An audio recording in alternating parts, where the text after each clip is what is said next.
Hi there. You're here because you have an artwork that you've done, but you want to add an element to it, and that is depth, or in other words, you could call it atmospheric perspective. I have a simple artwork here, and I will use it to show you how to do that in a simple and quick manner. So if you have your artwork, first your artwork needs to be layered and separated in the 3 layers. If you look at mine, I have my foreground on a separate layer. I do have my middle ground, and I have my background, which comprises the buildings.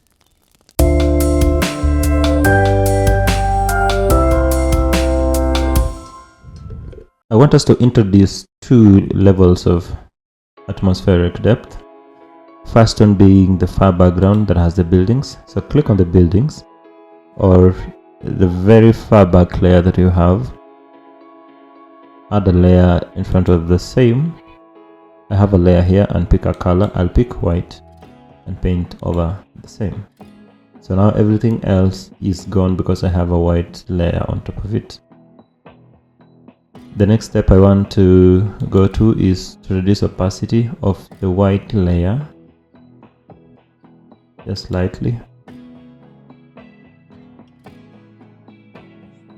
Reduce the opacity, and then go to the buildings layer and go to filter, blur, Gaussian blur, and tweak this until you have your desired result. You can keep looking at it until you have your desired appearance, and there you have it. If you are satisfied with whatever value you have, you click OK, and there you have it.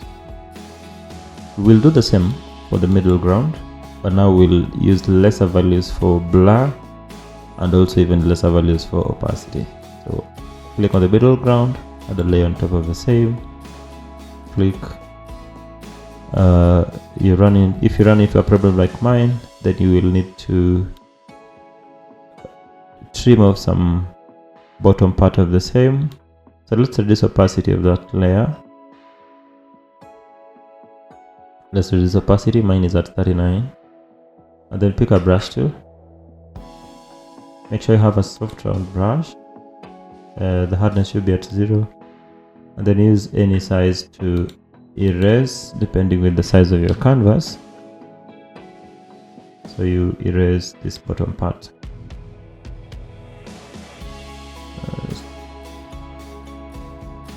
Okay, erase this bottom part.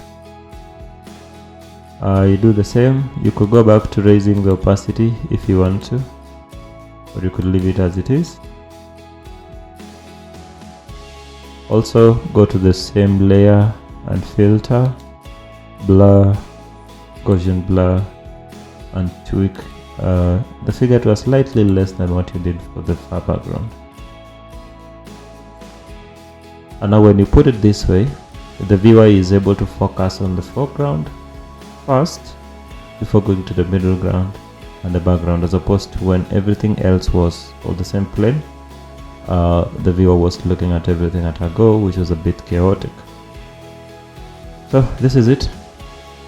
This is how you achieve atmospheric perspective in quick and simple way. I'll see you in my next video.